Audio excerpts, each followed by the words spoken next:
should I say.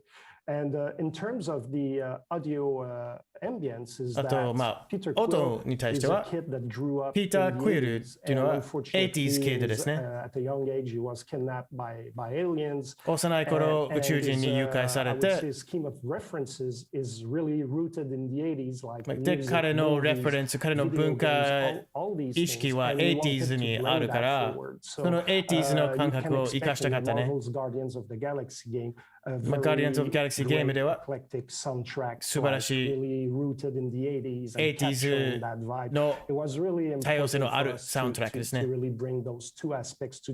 その2つのところを活かせるのすごく大事ですよね、私たちに対して。いっぱい笑えるところもあるけど、でも本当のドラマもいっぱいある。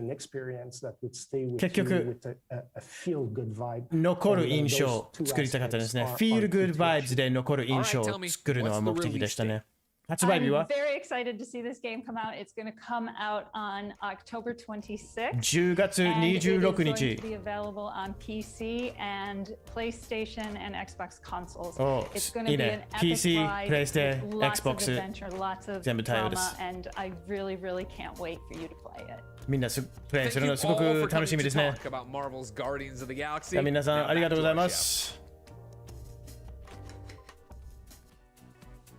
Thank you, Greg, for that great interview. He was fantastic. I wonder what they were blaring out behind him during the Marvel interview, but we won't talk about that. We've been talking a lot about Guardians of the Galaxy, obviously, since before Final Fantasy 16お願いしますよ。The final announcement there was. Yeah. Stranger of Paradise, the Final Fantasy Origin. I love that. We both were like, Stranger of Paradise, Final Fantasy Origin. Just want to make sure we got that all in, right? As with most Final Fantasy games, I have to read it off the page a few dozen times before I can memorize the entire name. That is a long title. そうですね、水木さん。気長に待とうか。Of course, again, ごめんなさい、僕はせっかちです。 What of course stood out for me is what they started with, right? That fact that it's Team Ninja. Of course, Ninja Gaiden, you're going to have Neo. You know it's going to be this action-based combat. And that's, of course, what they were stressing throughout the trailer, that it's not your daddy's Final Fantasy. This is a different take on it, right? As they jump into this and have that kind of... I'll be honest, somebody said there might be something else on the docket. I don't know who mentioned that. That was me. Oh, you did? Okay. But no, I was just like, let's see how they end this thing. And oh my gosh, you heard our E3 crew back there. Yeah. They were hooting, they were hollering. I mean, a Final Fantasy spin-off. I mean, we're all here for that. No one is going to complain about that at all. 皆さん、Final Fantasy spin-off 楽しみに待ってますね。I was going to say, but what are you here for, ladies and gentlemen? We, of course, asked you 皆さん何のためにいるでしょうか。一番好きなのは Guardians。Guardians versus Stranger of Paradise Final Fantasy Origin. And Guardians with the narrow lead right now. ね、Stranger of Paradise 面白そうでしたね。You are watching us, whether it be on Twitch, whether it be on YouTube, you put it in there. Of course, if you want to be on the bottom bar, hashtag E3 2021. You can get on there by tweeting with that, and if you would just compliment me, that would go up there and really put some of the people. ね、俺もやっぱ Guardians 派かな。一番は何かっていうと Guardians。 Just to talk about Stranger of Paradise a little bit more. I thought the story seemed really interesting. The Warriors of Light versus Chaos. They are all going to kill Chaos. They're all going to kill. They are determined. These people hate Chaos. みんなカオス大嫌いだね。本当に。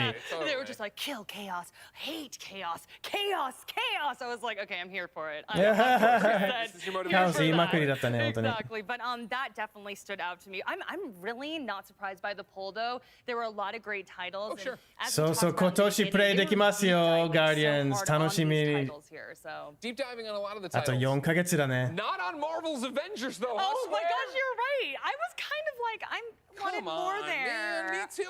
I really thought we were going to get, War for Wakanda expansion. Here's a look at what the gameplay will be. I thought we were going to get a gameplay. And we got a great. I enjoyed the setup cinematic they used. Of course, Black Panther facing off against Claw. The fact with the narration that I've seen 3 Black Panthers fall already. Yeah. Shuri being there, right? And being able to be like, all right, cool. This is the world you're in, but I was looking for more in terms of. なんかもっとね、ゲームプレイ見たかったって。 I was hoping we get a little bit more of a look at the landscape. Black Panther ね。もっと風景見たかった。 Fantastic. I mean, we love how it looks. I have absolutely adored his costume. I thought the teaser definitely got me hyped. ティーザーはすごくワクワクしました。もうちょっとゲームプレイ映像見たかった。ゲームプレイ映像も見たかったし、もうちょっと見たかったね。ね、確かに Black Panther 少なかったね。 Showed where they've come with Tachyon Anomaly and everything else, but they talked about Cosmic Cube, showed us going up against Scientist Supreme from the main game, and that actually has a date, June 22nd. That was announced on Twitter after the fact, and the same thing for War for Wakanda. Didn't mention when it's coming, but on Twitter War for Wakanda August. Yeah. So I'm hoping more information about it will be dropped. Twitter で War for Wakanda の発売日8月にあるって。 You can't throw me in there. No, actually, you don't know nothing about Wasteland Patrol. Hold on, Avalene and I actually hosted a Marvel's Avengers launch event together. Wow. Yeah. So how many 150 characters you got right now? Okay, all right. Just flex a little more. He and Golden Boy all about the flexing. Who's got the Xbox mini fridge? How many characters? We don't talk about that, all right? But yeah, then they showed more Wasteland patrols. Yeah. Again, that's cool for me. I like the idea of being able to team up with friends and just go. If you're not familiar, you just go through the Wasteland, random boss fights, different things. There's gear you can only acquire there. That's exciting. Yeah. And again, they're on track with their roadmap, which has been Marvel's Avengers' early problem, right? Like, of course, マーベル・アベンジャー、早い段階から抱えたのはロードマップに達成する問題があったけど、でも今はもうなんかいい感じに戻ってきてる感じですよね。I'm a little sad. I was really hoping something big for you, Greg. You know what? Again, it was looked okay. It was a taste of it. It was a taste of it. Yeah. I think one of those things is that, and I shouldn't say universally because it's the internet, most people like the Marvel Avengers campaign to some extent. Yeah. So if they've taken the learnings and they just want to give us more of that with the Black Panther expansion, of us playing through and being Black Panther, I'm okay with that. So you're happily intrigued, I would say. Of course. Oh, yeah, this doesn't do anything for my excitement. No, I'm still totally there. I am excited. I would like to know if anybody can hit up Score and find out, does Life is Strange Remastered have new trophies? Life is Strange Remastered 新トロフィーあるかをちょっと見てみたいですね。And we got an in-depth look at True Colors too, some interviews, so I'm here for it. Life is Strange, yay. But again, it's one of those we're things. just chatting away. I know. Here. We got to get the E3 Babylon's crew in Fall, here. we had all the stuff, the mobile games, the Final Fantasy, what they call it, pixelated I wish you thing could see over the handwriting on here, by the way, too. That's journalism school in a nutshell, ladies and gentlemen. Enough about what we've been talking about. Let's see what our old friend Golden Boy has to say. Golden Boy の話を聞きましょう。 Man, talk about just sucking all the air out of the room, Greg Miller. Geez, every topic we have just grabbed away from us. It's not fair. すべてのトピックも先取り話したからもう話すネタはないじゃない。 Michael Hyam from GameSpot here an opportunity to monologue about Babylon's Fall. But unfortunately, Michael is having Babylon's Fall に対し Michael, て hold my hand. 話したかったけど、 And, 話してほしかったけ how do you ど feel、about Babylon's Fall? マイケルはちょっと Oh man. 考え直してる。 You know, I set myself up. You know, I was like, Babylon's Fall すごくワクワクしてたけど、 it's alright. You know, 実はちょっとがっかりしました。 You know, a chance. Platinum Games has a great. でもまだまだね、プラティナムさんにチャンスあげたいね。バイオネッタの歴史もあるし、ニアもあるでしょ。次のニアになるかもね。サイトさんも入ってるし。 And then it's like, oh, it's a live service game, and it's endless, and we didn't Endless get any live service game bits about it. So でもまあストーリーの部分は全然出してないけど、でもまだチャンス与えたいですね。 that art style does kind of look fire. Like, oh, it looks promising. We're committed, by the way. アートスタイル面白いですね。 I got you, baby. And like I trust Platinum to bring fire combat, and like they showed some of that stuff なん right か there. プラティナムさんに楽しい戦闘を持ってくるのを期待するよね。 When you have the lineage. でまあ楽しそうだけど。 That's right. You know what I'm saying? Like Nier Automata, one of the best games of all time. Nier One of the Automata best games of all time. 歴史の中でオールタイムベストゲームに入る。 But not because tears of joy or just this relief of seeing 2B and 9S finally being Everyone, friends can we again. all just hold hands for Michael here? Come on, Damon, you as well. Yeah. All right, guys, we're here. We support you. We're with you. And don't worry, we'll still play Babylon's Fall with you. You want to Okay. sing a DMCA safe Kumbaya? I don't know if we want to do that. なるほどですね。このマイケルさんすごい Anyway, though, 期待してたけど、 Babylon's Fall was がっかりしましたって interesting, but I will say this Babylon's much. Fall 面白かったけど、 I don't understand, Damon, the mixed reaction regarding Guardians of the Galaxy. でもガーディアンズ・ギャラクシーのミックス反応はと、僕のリアクションはミックスじゃない。すごく楽しみ。Guardians of Galaxy めちゃワクワク。楽しそう。 loved the creature design and the world design, and I thought most of the jokes were landing, so I was like, all right, this sounds great. But I understand the Guardians of the Galaxy are an ensemble cast. If people were sort of hoping they could pick a character to play as or even まあガーディアンズがアンサンブルキャストでスターロードでしかやれないのはあるプレイヤーにはがっかりのところですかね。 Let's speak of things that weren't present at E3 because, or at least in this particular keynote, because, you know, obviously we're looking forward to a lot of good things that's going to be coming out. You know, obviously we saw a little bit of Final Fantasy 16. We saw a little bit of FORSPOKEN. Maybe we'll get a bit of Triangle Strategy later on.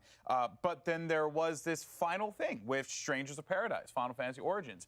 Obviously they don't Final like Fantasy Origins. They're not a fan. カオス嫌いだね。 is no longer on the menu if they have anything to say about it. カオスはもうメニューに入ってないね。 Like if you were to drink every time they say the word chaos in that trailer, you would be dead before you reach あの予告編で毎回カオスって言ったらお酒飲むならもうベロベロになるよ。 It looks super fun. It was just like it 楽しそう。 feels like this weird mixture of like a Souls-like with Final Fantasy. なんか Souls-like と Final Fantasy の不思議なミックスだね。 Final Fantasy entries. I think they can have a lot of fun with this. And again, you まあ know, これすごく I've had enough chaos for 楽しそう quite だね。 some time.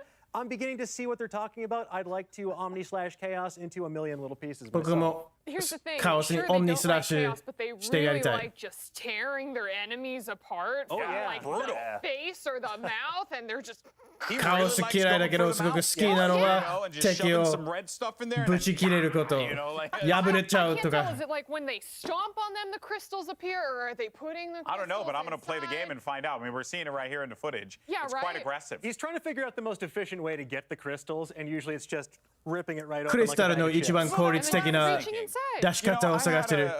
まあ直接中に手入れるの一番効率的かも。 You know, the bag was closed. So what did I do? Stranger Paradise.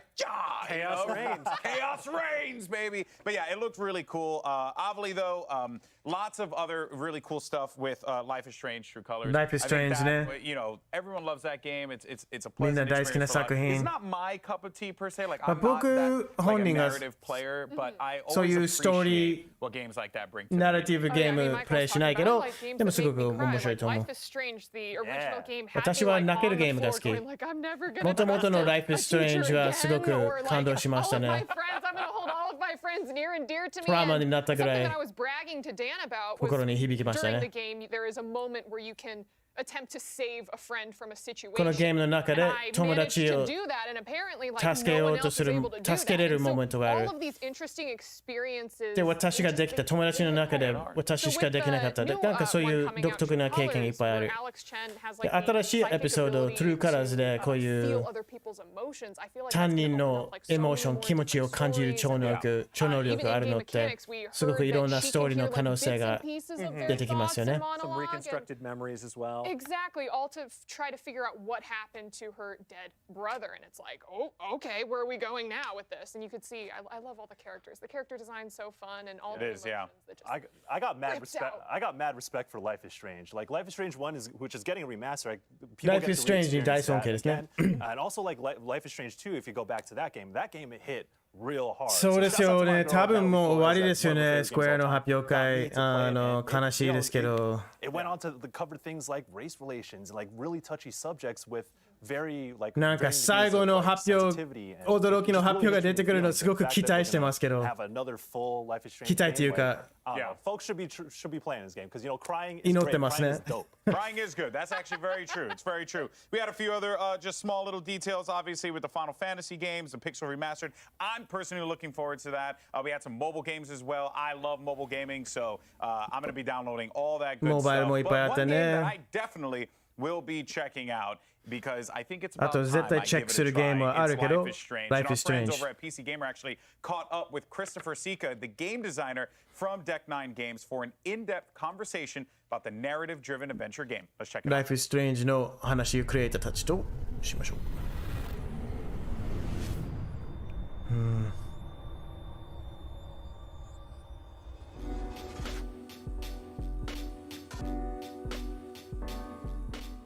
So obviously in True Colors, you've sort of gamified emotions to an extent where, you know, it's actually brought forward into part of the gameplay. What have you done to ensure that there's more subtle emotional impacts of the general story? エモーションが大事になるけど、そういうなんか微妙なエモーションのところを出すのはどうしたんですか？この村があって、いろんな街中のキャラクターとインタラクトできるでしょ？いろんな気持ちも出る。恐怖、悲しみ、喜び、怒り。このオーラでビジュアル化してますね。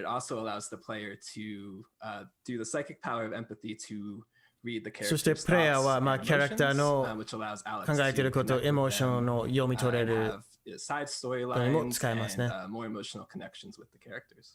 So on that subject, actually, regarding the emotions and, you know, the connection Alex has with them. So in Before the Storm, sort of in contrast to the other two Life is Strange games, it's a much more grounded experience where you have the only vaguely supernatural element obviously was Chloe's visions of her father. But here you've really thrown yourselves into that Life is Strange element of more supernatural. So why did you decide that was the route to go? Correct. Yeah, this one is a much more in the supernatural element. ワンコにしか目がいかない。僕もそう、ごめん。僕も通訳抜けてる。ワンちゃんしか見えないから。ダメだよ、ワンちゃん出して。And also give Alex this extra element to use her power of empathy. And the best way to show this was to embrace the supernatural. I feel like it この神秘的なところを抱えて、Life is Strange の基本的なところね、美しい風景の上に神秘的なスーパーナチュラルなものを入れたんですね。Is the primary players are all teenagers? Was that a conscious decision? あともう一個はティーネイジャーとしてプレイするね。それはもちろんわざとですね。まあでも年齢だけじゃないですよね。But we wanted to have a strong female lead, someone 強い女性リードがで行きたかったですね。彼女のエンパシーの超能力ですごくみんな仲良くなれると思うんですね。馴染めるキャラクターだと思います。What's your approach to this in true colors in terms of is the good choice always clear? Well, actually, I think that's an interesting question because one of the things we strive for is not always, you know, いい選択肢って明らか。まあでも、いい悪いという決めつけるのは、Life is Strange です。それを控えるよね。やりたくないことですよね。まあ、いつもどれがいい、どれが悪いか、人生ってそんな簡単じゃないから、このゲームでもそんな簡単じゃないように作ってますね。Yeah. Going back to the issue of teenagers. So, I mean, you know, generally speaking, a lot of you could say that during your teenage years, you're more emotionally volatile. Is that something that you're reflecting in the game at all? Because I have noticed what you've revealed so far. There are, although it's primarily teenage characters, there are some older characters as well. Is that reflected in the way the emotions work at all? Well, it's interesting because Alex had a very troubled childhood coming through the foster home. So even though she is a teenager, she's very mature for her age. すごくトラウマいっぱいの幼い頃だった。まあティーネイジャーだけどすごくいろいろ経験してきてから年齢よりマチュアですかね。They're very volatile in their emotions. So we tried to have more ワンちゃんメイン本当に。Even though teenagers may be emotional volatile, even though in our adulthood we still feel those emotions and have a wide range. I know you've previously spoken a little about how it's a more open game than anything else in the Life is Strange series so far. Any of these optional interactions, do any of those have any of those more impactful than the player might expect, like an missable character or choice? So the optional content we really wanted to keep オプションコンテンツをキープしたかったのはですね、ユーザーの経験にインパクトを与える。まあでも、プライマリーストーリーさえやったら、ストーリーのキーのところは、ごめん、このワンちゃんかわいすぎるよ。あの目見てよ。もし訳ございません。集中できません。こんな可愛さに負けます。With Life is Strange, with the Dontnod ones, and also Before the Storm, which also sort of really captured, is it looks and sounds and feels like an indie movie. なんかインディーズ映画って感じがしますね、この作品。How do you capture that? どういう、そうですね。そういう雰囲気すごくキャプチャーしようとしてるんですね。まあ、Life is Strange のルーツはインディーズ映画にあるから、True Colors ではいろんなインディーズアーティストと音楽がすごく大きくなってますね。まあ、ビジュアルに対してはいろいろリサーチしたんですね。山の小さい村、まあ、ここコロラド州でインスピレーションいっぱいあるんですけど、そういうビジュアルをキャプチャーして、そのシネマティックスタイルとかね、そうですね。ゲームの一つの大きな柱になってますね。Although obviously you were allowed a lot of creativity in that, you ultimately had to sort of draw within the lines in that Chloe's character was already established, the ultimate ending,まあ、他のエピソードとの関係の話ですけど、なんか、Life is Strange game with all of your own characters, you have complete control over the story. what were you able to take from Before the Storm? すべてなんかオリジナルキャラクターだから前の話をあまり意識せずにできたから、そうですね。Before the Storm ではクロエのキャラクター使ったんですね。すごくスタジオので大人気だったけど、ラブストーリーですね。True Colors ではエンパシーという話だったんですね。親切さ、kindness、人間のつながりをコアとしてこのキャラクターたちを作ったんですね。すべてのキャラクターがうまくライフイズストレンジユニバースにフィットするのをすごく大事にしましたね。プレイヤーとのコネクションすごく大事にしましたね。そのコネクションといえば、who crosses over into True Colors. So first of all, I want to ask of the characters that you had introduced yourself, why Steph? どうしてステフを True Colors に持ってきたんですか？他のキャラクターじゃなくて。Before the Storm の仕事もしたんですけど、ステフ大好きだったね。素晴らしいキャラクターで、スタジオとして彼女をもう一回登場させるのはすごく楽しみの一つでしたね。そしてアレックスとのコネクション、ファンの方々にもっとステフに見せたいし、Before the Storm でステフの一部わかる。で、彼女はキャラクターとしてもっといろいろ深いところを探りたいと思いますね。みんな愛されてるキャラクターですね。もうちょっとメインになるんですかね。そうですよね。So, would I be right to assume that True Colors will also have multiple endings? It will have multiple endings, correct? そうですね。複数のエンディングもあります。Will the endings depend on like a final choice as has traditionally been done? エンディングは最後の選択肢によるんですか？それとももっと前のことで決まるんですか？ Is do the roads to the ending diverge? Yeah, what's really exciting about True Colors is it's actually an element of both of that. 両方あるんですね。最後の選択肢も大事ですけど、でもあとずっとゲームの中で作っていく関係性によって変わりますね。やってるうちにいろんなコネクションを作って選択するのはすごく大事ですね。最後で一つの選択肢で決まるというのをやりたくなかったからですね。Alex comes across particularly powerful aura, and remember, obviously, there's a little bit of talk about it actually affects the environment. Are you able to go into a little bit more detail about what happens there and how the player explores this altered environment? Absolutely. So we have different tiers of using the power. いろんななんていう力の使い方があるんですけど、なんていうレベルですね。Frequent use power 歩きながら軽く使う。そしてメジャーパワーもあるんですね。すごく強いオーラがあるときには、アレクちゃんがそのキャラクターの感情を吸収して、そのキャラクターの視点で世界を見れるようになるね。そして世の中が一旦変わるというのね。オブジェを見て環境を探検して、すべてのオブジェがそのキャラのエモーショナル面でコネクションに関係ありますね。What are you hoping that players will get out of it?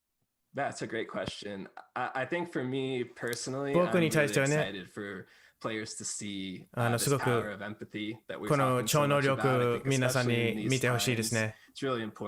特にこの時代にはね、親切さ、思いやり、他の人たちに同感というのをすごく大事な時代だと思いますので、だからこの力はそれを表現しているかと思いますが、皆さん見ていただきたいですね。人間ってダイナミックなもの、みんなそれぞれのトラブルもあるし、勝利もあるし、For me, the favorite character I've ever worked on. 僕 so I'm really excited for players to see 仕事歴史の中でアレックスちゃんは一番好きなキャラクターだから。Also to be able to use this power of empathy and hopefully, you know, allow people to take a step back in their life and で、これで see まあ others as well. 皆さんやっていただく方は自分の人生をちょっと振り返って見れるようになるといいですね。But it's still split into episodes, is that right?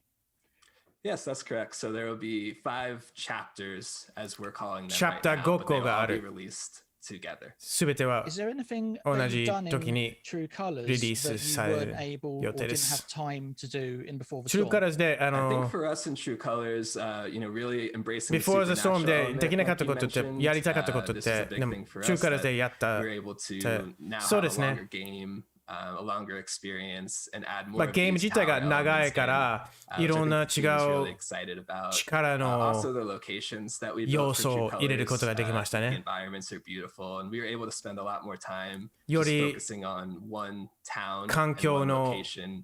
That we could really 環境 make には時間 into か this けましたね dynamic place that ロ it ケは feels 一 like you're つ part だ of け it だから、 as you're playing. そのロケ And を speaking of す the ごく powers, 活かせたと思いますね。 what was the process to finally deciding that was what would be the center of the game, like empathy and emotions? Yeah, so I think it was a core pillar of our initial story あ was の having empathy. 同感 like ね I was saying, we エン really パ wanted シ to tell the ー、 story 人の about 感情を感 kindness じる and というテー connection. マ And は as we 最 were 初からありま exploring した that, ね we。realized それ we が had まあ to 最初 have の段 more 階で gameplay elements そういう to the パワ power ー than に just したん to ですね have。this narrative moment that she could use. And that's what で、 really それを influenced us 探 that 検しな you が need to ら、 have この these パワ major ーに power 対して moments where you can look into insights and you can connect い with ろん the なパワーの使い characters. 方の And 必 then 要 from 性が there 分 we かったね。 decided it's いわゆる really そ a の great メジャ place ーパワー to モ just メン be able ト to connect with the 担 town 任 as a の whole. 世界ごとに And 入 that's れ where る we っていう started の to を。 enter gameplay into the town and these open spaces. So I'd say it was really an iterative process as we were writing the story. まあストーリーを書きながら Us in game いろ design いろ working with ね narrative to really find a great way to ゲームデザインとストーリーを make the 一緒 power really に sell and something that players will enjoy. パワー What を is 最 it 大 around 化 that? What have you done し to てきた try と and 思い really ますね。 flesh out and build this character that's, going to be with the player from start to finish? Yeah, well, I think with Alex, what makes her so strong is just her realism. アレックスの強いところはすごくリアリズムですね。素直、本物強い、勇気もある。すごくいいところいっぱいありますね。まあ誰でも馴染めるようなところはありますね。Previous characters from Before the Storm. We wanted Alex to be a character that stands up on her own, someone who's real. まあリアルさがすごく大事にしてましたね。ライターたちはすごくいい感じに書いたし、女優のエリカさんのパフォーマンスも素晴らしかったし。It really was a team effort to make her as great as she is today. One thing that's only just occurred to me is in each of the Life is Strange games, the main characters have parents that are either absent or antagonistic or a little bit of both. So it sounds like this is a trend that continues into True Colors. So again, was that a conscious decision? And either way, how do you think that feeds into the story? It was, and we did a lot of research to make sure that we gave the foster care system justice. なんていう、フォスターケアシステムは親のいない子供のシステムだけど、それを正しく表現したかったから、すごくリサーチしていったことはあるんですけど、アレックスの親に関しては、まあ彼女はどういう人間になったかを影響を与えたんですね。それよりあまり言えないんですけど、まあ自分でゲーム内で体験してほしいですね。Okay. I think that's probably about it for me. So again, thank you again so much for making time to talk to me. I really appreciate it. じゃあそれぐらいですかね。 Thank you. ありがとうございます。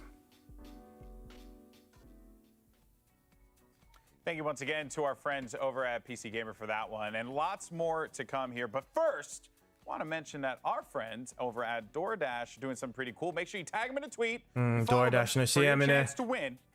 But first って言った時に一瞬そのサプライズが出てくるがすごくワクワクしましたか。 So make sure you guys do that. Follow the prompts here, and you'll be a Gucci handbag. So we've had some pretty awesome moments already from this year's E3. It's been great, but I do want to take a second to do some story time amongst us friends. Might I add, how cool is it that we get to sit here with IGN, GameSpot, both me and you, G4, Nerdist as well, to talk about this is probably one of the highlights for me personally. But I want to go down the line. Dan, okay, what is guys, E3 memory from your first E3? My first E3, well, I grew up reading like GamePro and EGM. E3 の思い出話をしてるから、行ったんですね。Finally in 2012, I got the chance, and it was just like full body chills. It was such a really incredible. 一旦休みます。15分ぐらい。そしてワーナーもカバーしたいと思いますから、またその時に戻ろうかな。まあ配信は続けますけど、僕はちょっとだけ休んで用意しますね。ワー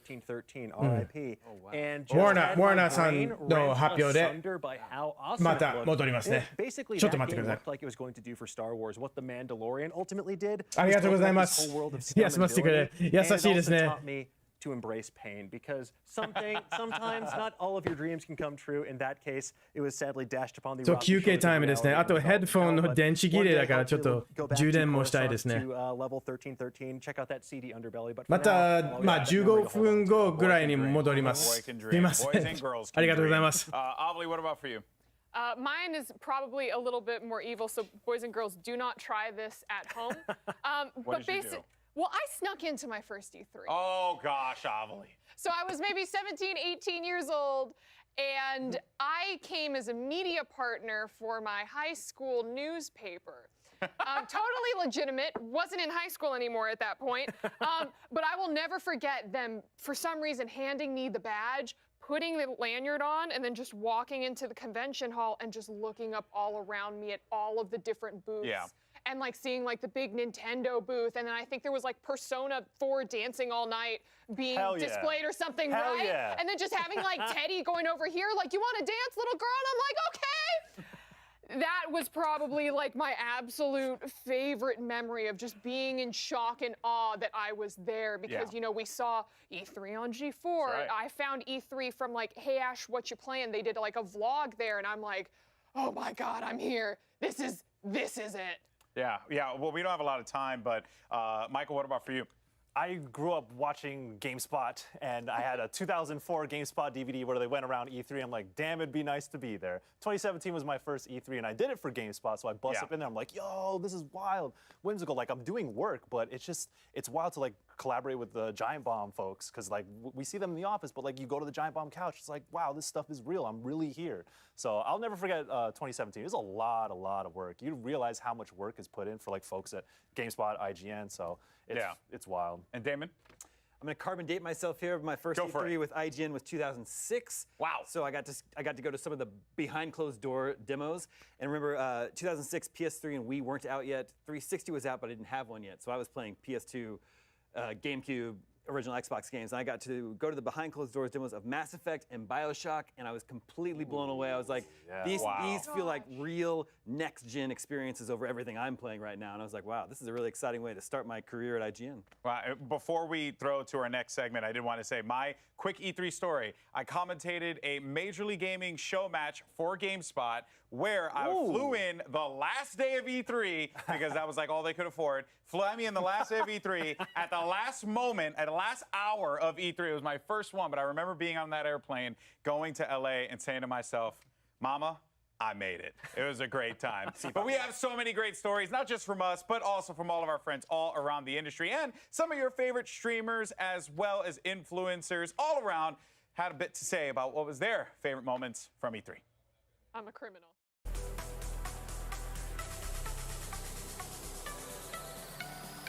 Well, I could tell you growing up, E3 was like the holy grail, right? Like that was, I mean, it was like E3, I'll never make it there. Wow, you went? In 1999, that was my first E3.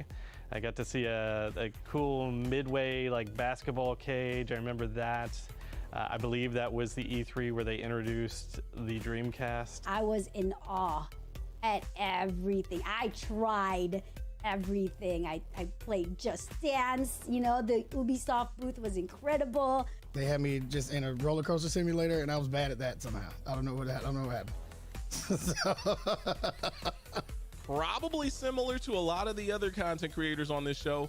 We had to sneak in, man. We was little kids. Like, I was in high school. Nintendo was handing out posters. They handed out like a Zelda poster or something, and I was like, yes! And I framed it immediately and put it up on the wall, and I was like, I got that at E3! Don't even act like I didn't get it at E3. There it is right there. The time that I went to my first E3 in 2016, I think I called in sick that day. I was like, you know, you turn on your sick voice. Yeah, I just don't think I'm gonna be able to come in. I'm sorry. I don't work there anymore, so I can't get in trouble for it, so the story's out there now. It was just so surreal to walk in and see something that I've been watching for so long, and it's there, it's in front of me, and I'm in it. The cosplays, I loved meeting new friends, I loved the panels, I loved walking on the showroom floor and just seeing all these new things. It was just unreal, and it really solidified a lot of feelings for me, knowing that I wanted to be in this industry. I had all this swag on me from one of the halls where I had played a whole bunch of games, and then I get to the next hall because I wanted to go in there and see what it was. It was the one with Sony and Microsoft and also Nintendo. And the dude at the door stopped me and was like, hold on, let me see your badge. And I was like, whoa, and I showed him the badge, and he said, what's your name?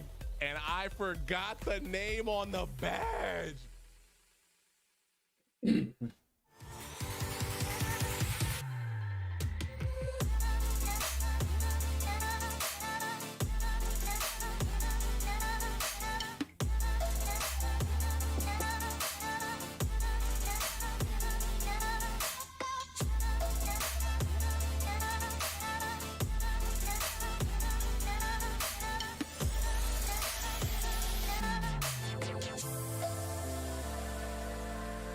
What's up, everyone? I'm Brian Altano. In today's fix, we get our first look at Avatar: Frontiers of Pandora, Far Cry's most iconic villains are back and badder than ever, and Mario & Rabbids Sparks of Hopes has been officially revealed by Ubisoft after Nintendo leaked it themselves yesterday. I'll get to that in a sec, but first, here's my friend Stella with some news about the upcoming Avatar game. Take it away, Stella!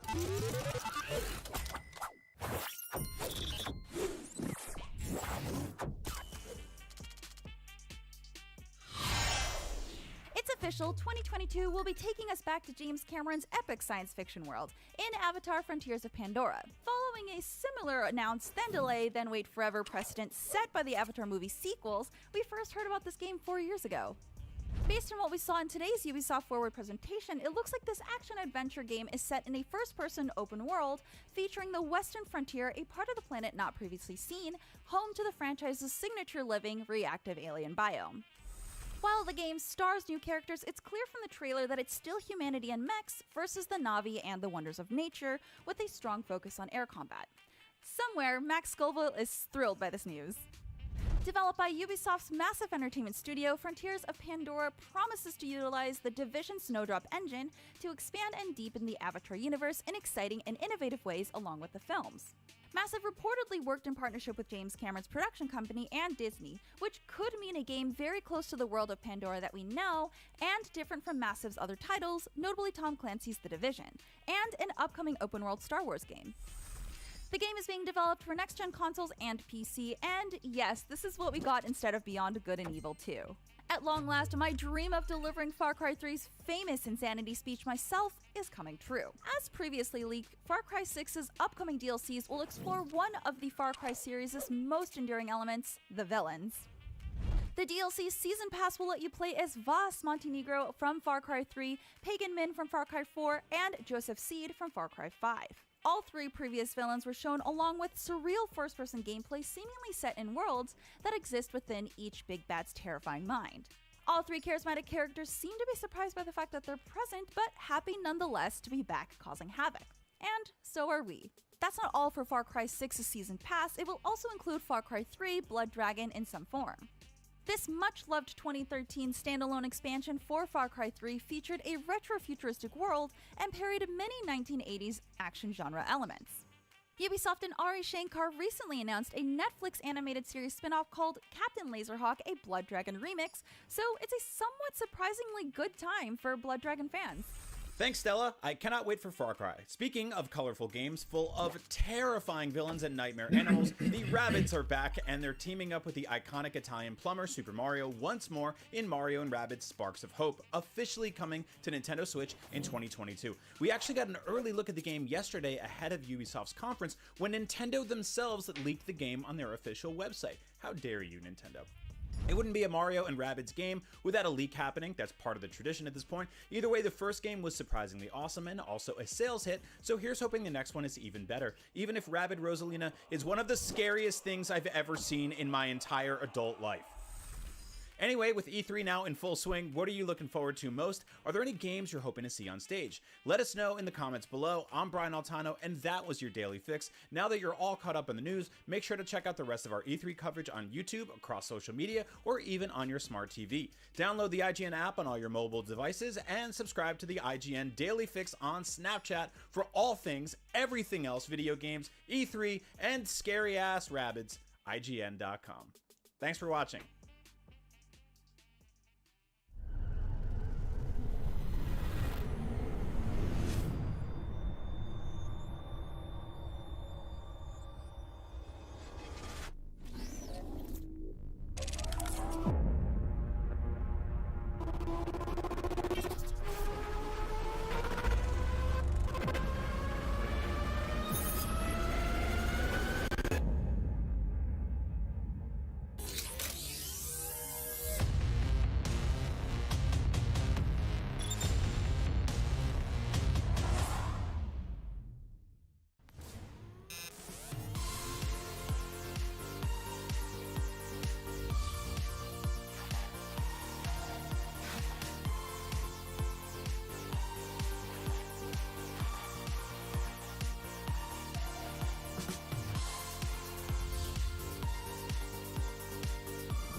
篝火营地是中国领先的游戏媒体，创立于2018年，致力于为全世界的中文游戏玩家提供专业、精准、迅速的资讯情报。篝火营地立足于中国，与多家国际一流游戏媒体同行达成正式内容合作关系，源源不断地将最新鲜的游戏资讯第一时间带给全球中文游戏玩家。自成立以来，篝火营地在全网的内容浏览量已经超过5亿，服务了数百万的读者和玩家。我们的愿景是做游戏文化传播者。您可以在全球各大手机应用市场下载篝火营地 APP， 或者访问3w.gamebonfire.com 来加入游戏传播者的行列。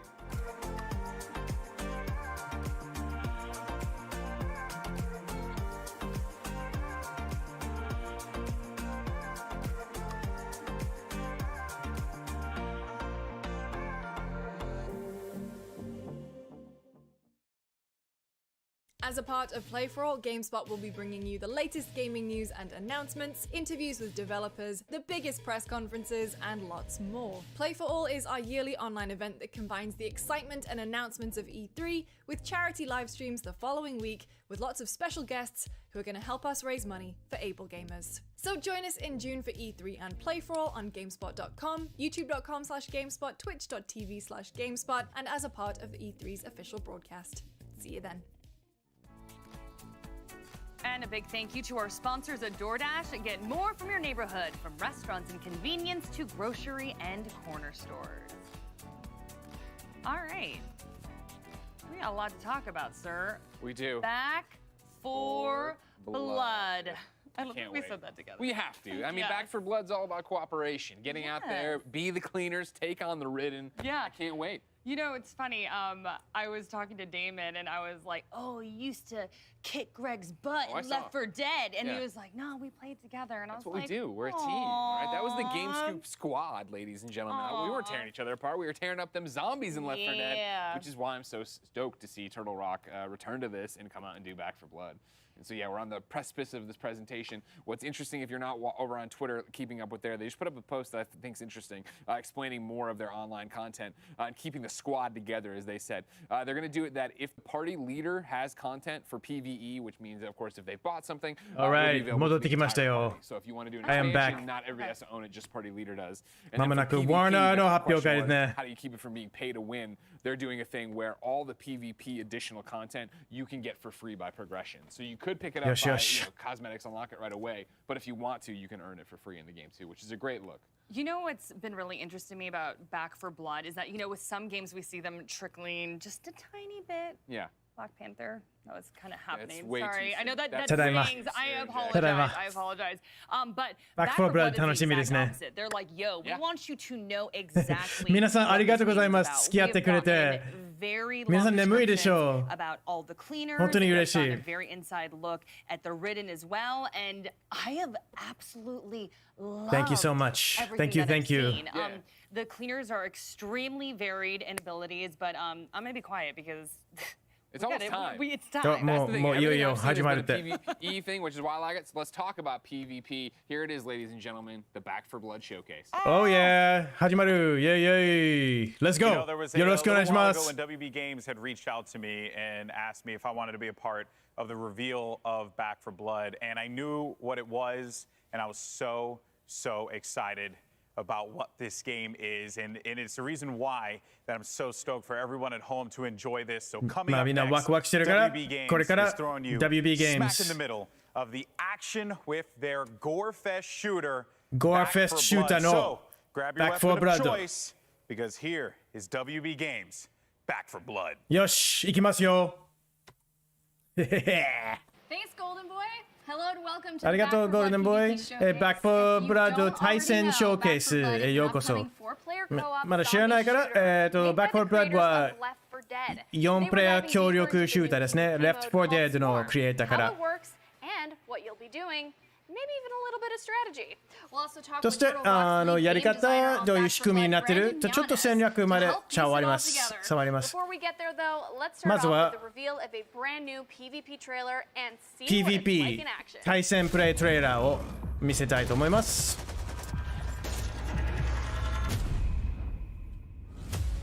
イエー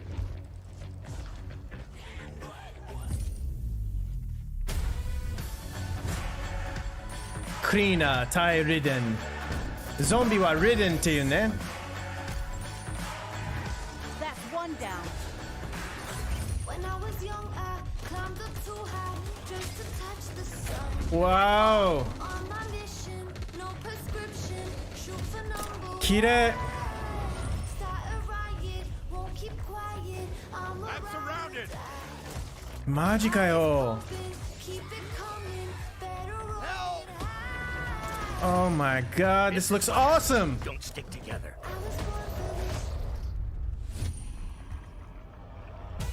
I'm a monster, I'm a で、ラウンド2はスイッチサイドか。ラウンド1で、クリーナーたちはゾンビになるね。で、ゾンビだったら、相手を圧倒するか。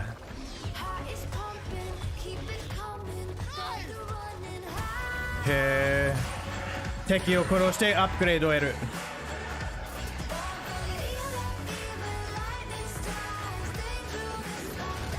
いやー潰してやる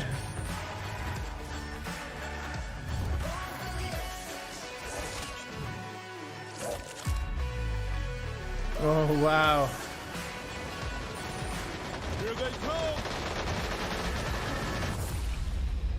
すげえじゃあ対戦モードもあるね知らなかった That looked intense. すごく新しいね Back 4 Blood's PvP mode Swarm. To hear more about it, PvP として新しいよね to the gameplay and the mechanics, we have Turtle Rock's lead game designer on Back 4 Blood, Brandon Yanez. Brandon, can you tell us a little bit リー about ドデザイナーの the ブランデン・ヤネ inspiration ス of the PvP mode この and what makes PvP it モー fun ドの and インスピレーションに対して So, 話してもらえますか previous titles, we そうだ really ね enjoy bringing new ideas to the table while retaining the 新しい spirit アイテム持ってくるのはすごく好きですね Back 4 Blood's PvP is heavily inspired by our previous titles that mix ま survival, あ fast 前 action, 作 massive 前作にインスピレーションしたね So our goal サバイバ is ル to make ファースト a アクショ balanced ン and fun PvP mode あと with just バ as ラン much ス取れた playability as PvP モードを So what's the structure of 楽しくしようと思ったんですね do you じゃあ play in PvP の rounds? 構 Do 造 you play as both cleaners って and Ridden どんな in 感じです one か match, or are we swapping between the two? Yeah, so it's played as a best of 3 match.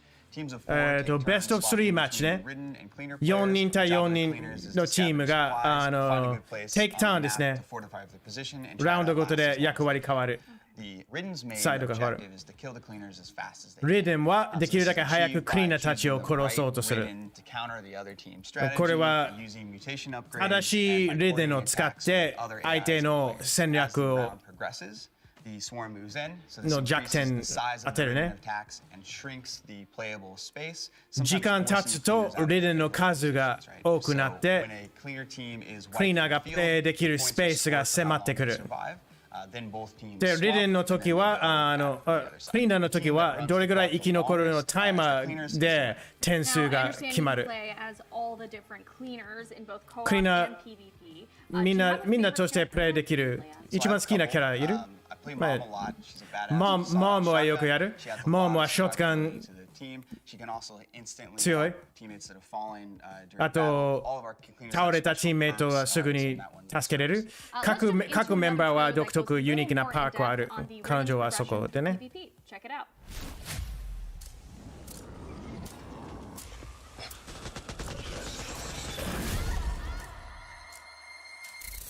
じゃあゾンビになるか。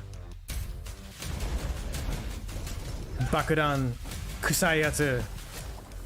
いけ。この人死んだら爆発するタイプ。スティンガー、ハッカー、ストーカー。なるほど。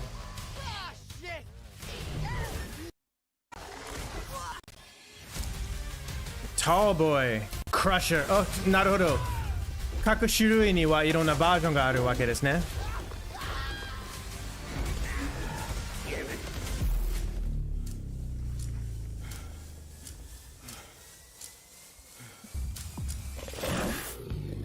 ステルス系まで。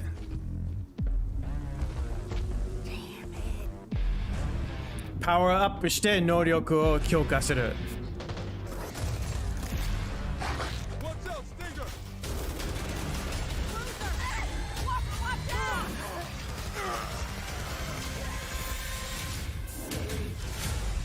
Yeah, baby.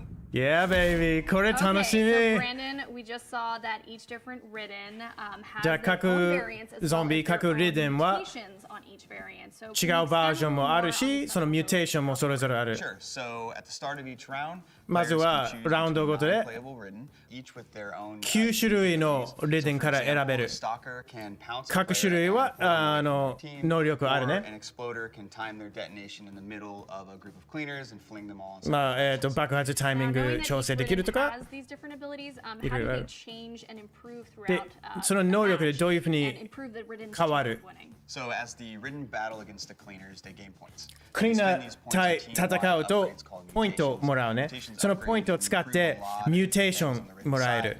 いろんなパワーアップとかあるね。能力に効果強くなったり。で、全チームにその効果が来る。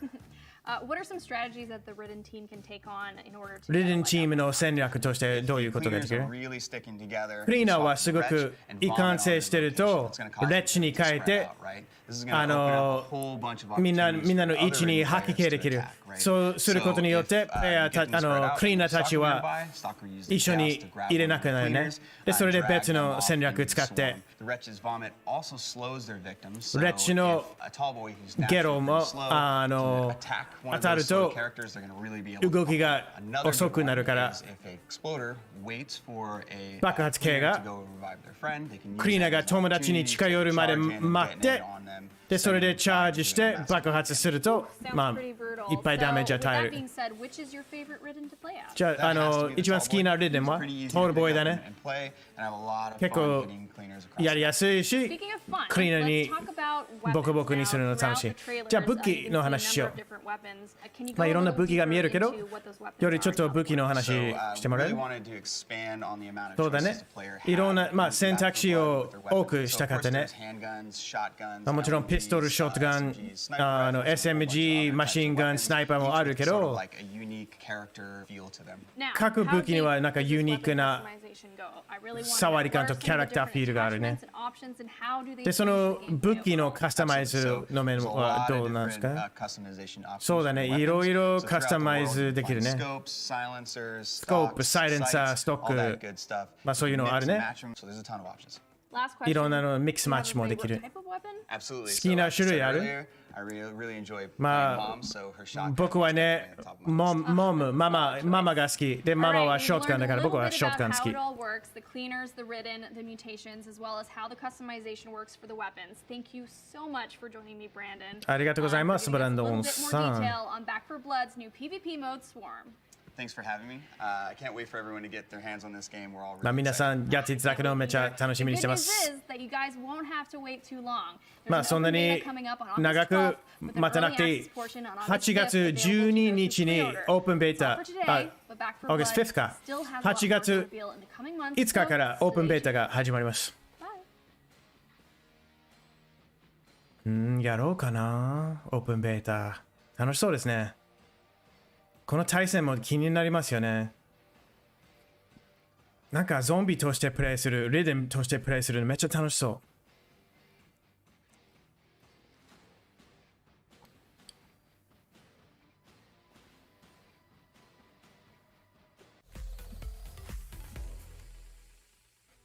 非対称マルチバランス難しそうだね。Looks awesome.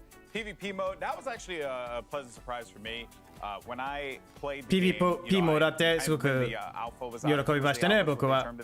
まあ、アルファの時プレイしたら一人協力プレイ PvE のみだと思ったらでも PvP ある。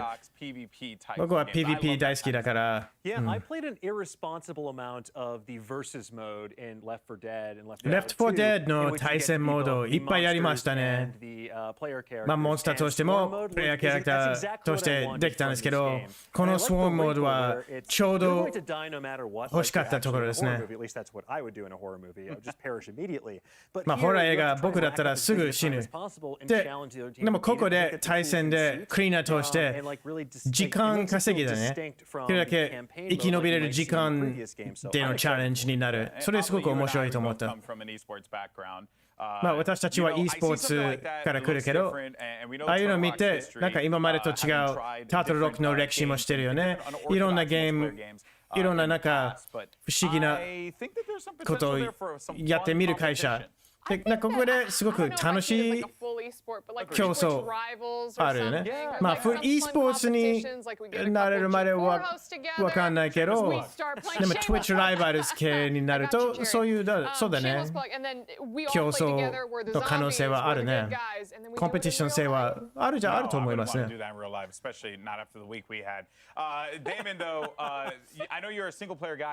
デイモンさんはほとんどシングルプレイヤーゲーム好きだけど、でも Left 4 Dead 結構やってたでしょ。この Back 4 Blood まあ PvP だけど、でもまだシングルプレイヤーの体験に呼ぶから、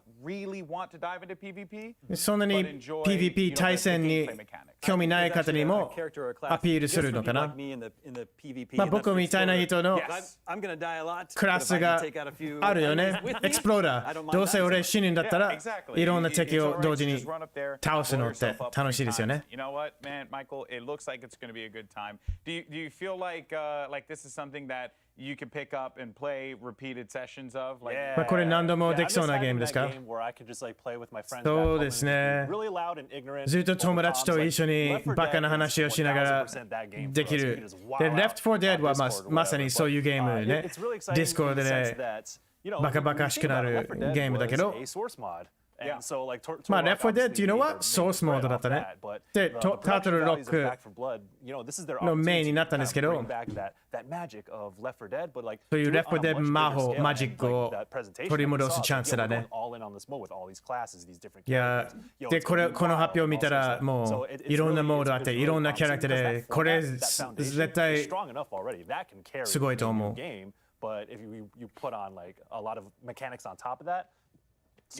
And funny enough, we did not mention that Back 4 Blood was also on the Xbox press briefing as well. Back 4 Blood は Xbox のブリーフィングにもあったんですけど、いろんな違う要素見えた。強靭モンスター大好きだね。ジャイアント大物大好き。まあ、急行のプレイカーの例でもあるけど、そしてそのもろでかいやつも出てきましたね。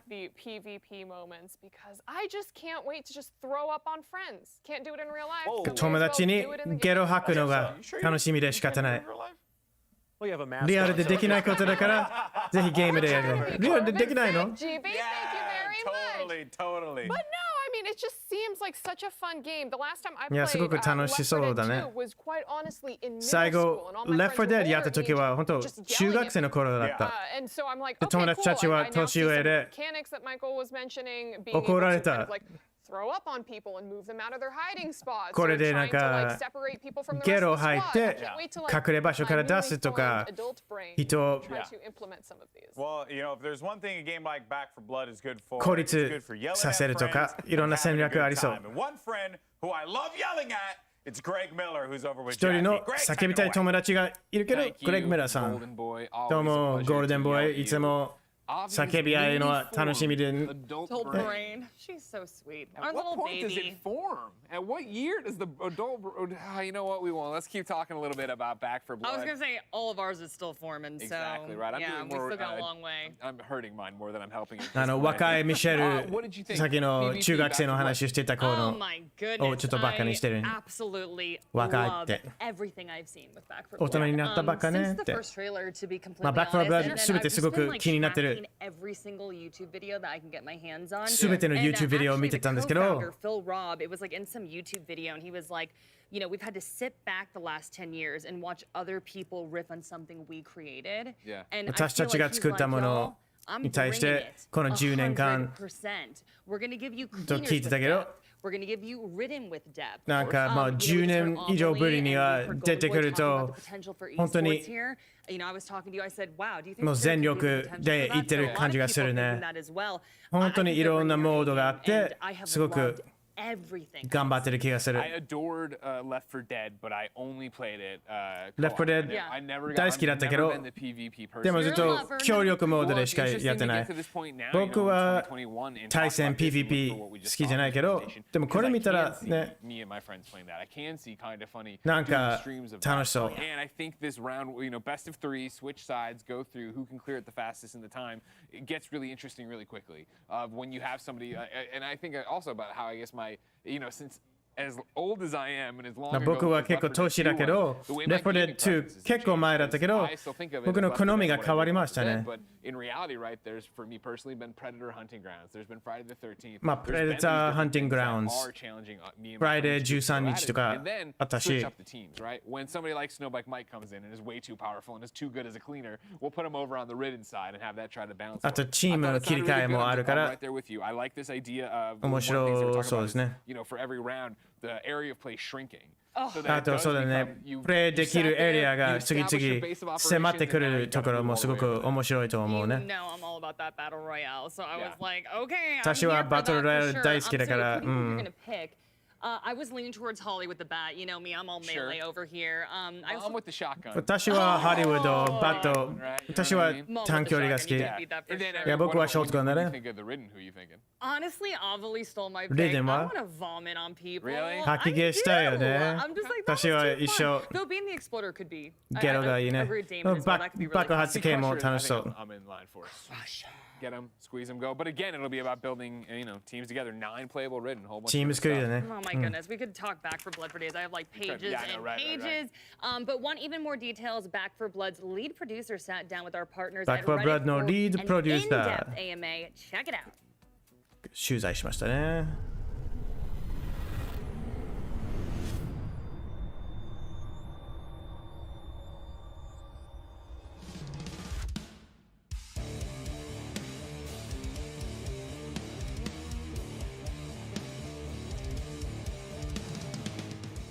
We are going to be supporting this in our up and coming beta that people will be able to 次の play ベータ this で August. これ And サポー of ト course, してる we け also ど fully intend to support that for the launch of the game. ゲームモードいくつありますか We're going to be supporting two modes, 2つですね PvE and PvE と PvP PvE is your more PvE っていうのはまあ昔ながらの AI 対戦うね4人のクリーナー対リデンで対戦モード PvP はまあプレイヤー対プレイヤーですねリデンはカードあるんですか対戦モードで。In PvP, we have a separate progression tree that we call the ZMS, which is the Zombie Mutation System. ゾンビミュテーションシステムがあるけど、プレイしてる間にポイントを与える。いや、ウォーナーまだ終わってないですよ。ウォーナーは途中です。で、そして各ゾンビのアップグレードがこれですね。ゾンビ強化して、もっとよりクリーナー殺せるような。リデン殺す以外には目的がある。そうですね。いろんな目的はある、クリーナーとしては。セーフルームからセーフルームに行って、まあ、スペシャルイベントもあるし、もういつもゾンビまくりじゃなくて、ちょっと落ち着きの時間があって、探検して、アップグレード、宝物とか探しとかする余裕出てくる時もあるし、あとなんか第二優先の目的もある。ADS は、as you say, ADS wasn't in Left 4 Dead. Left 4 Dead に ADS なかったね。でも今回は ADS サポートしてるゲームいっぱいあるの分かるから、それぜひ入れたい機能だったから。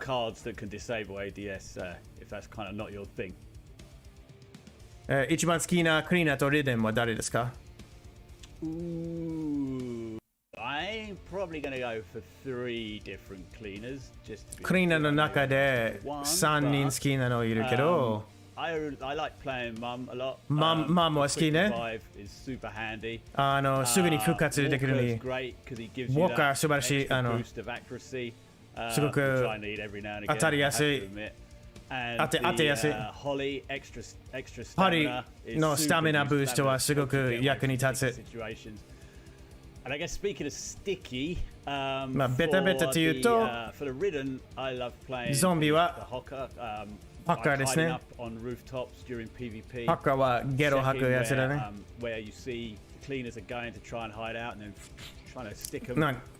高いところにいて、みんなの隠れ場所を探して、そしてゲロ吐くとか。そして他のもっと短距離のゾンビたち、リデンたちにチャンス与える。チームワークがすごいね。バックフォーブラッドはグリーンネットになったらどうなったすごいワクワクしてます。ベータと発売もめっちゃ楽しみですね。ウォーナーブラザーズにこういうチャンス与えてくれる本当に素晴らしい。スタジオの雰囲気はすごくハイテンションでしたね。でずっとそのハイテンションのまま。タルボーイというのはもっとタルボーイの存在がいる。このリデンはいろんな形にミューテーションできる。いろんな変身するから次どんな形になるだろう。8人の友達で PvP キューアップできるか。But you can of course queue in with 3 of your friends into PvP. And I think it's important to point out that during 最初は8人の友達の団体サポートしてないけど、3人の友達でチーム作れるね。You're going to have a chance to pick off Ridden during a normal match of PvP with 3 of your friends.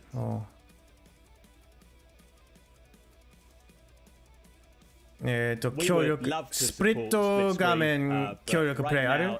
今はそれ対応してないですね。クリーナーの元々のボーナスとかごめん読めなかった。今はそれ対応してないんですけど、カードシステムを使っていろんなデックを作る。それによって、リロードスピードとかをデックに入れることで、いろんなキャラクターのカスタム化はできますね。Okay, thanks for hanging around. Give me the opportunity to answer some of these questions for you. Don't forget, in August, there's the open beta is going live. 8月のオープンベータ you all to play as much of that as you can. ぜひ皆さんやっていただきたいですね。 For the big day in October, これで10月のビッグデーの準備にはなるだろう。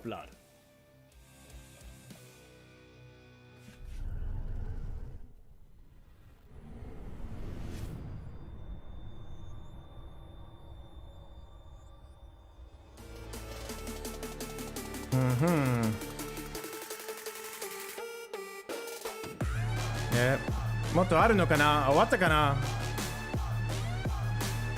More power.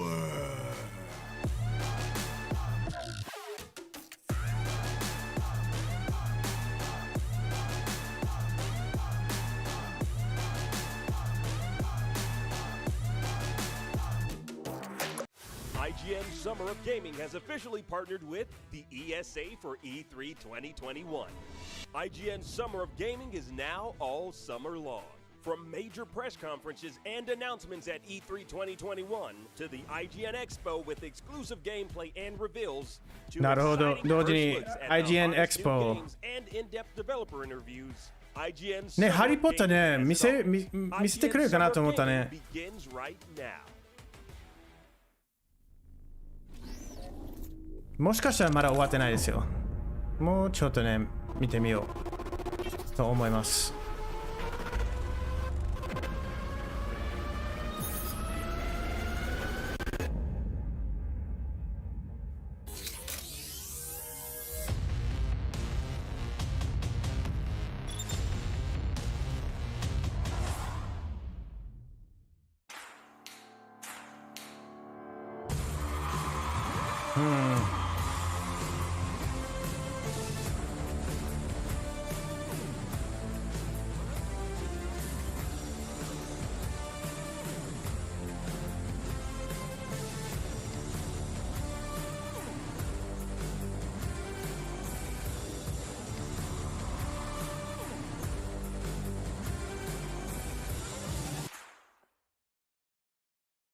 I grew up where you would buy games and they were big floppies. Not the little diskette floppies, but like the big floppies, you know? And you'd go and you'd buy the game and it came in this big box. And of course, internet came about and it was like AOL 1.0. This is like when it was black and white. And you'd connect and you'd have the external modem. And I'd be yelling upstairs. I'd be like, don't pick up the phone, you know, because it would kick me off the internet and I would be so upset. And I was just like, oh my God, this whole world was being unlocked for me.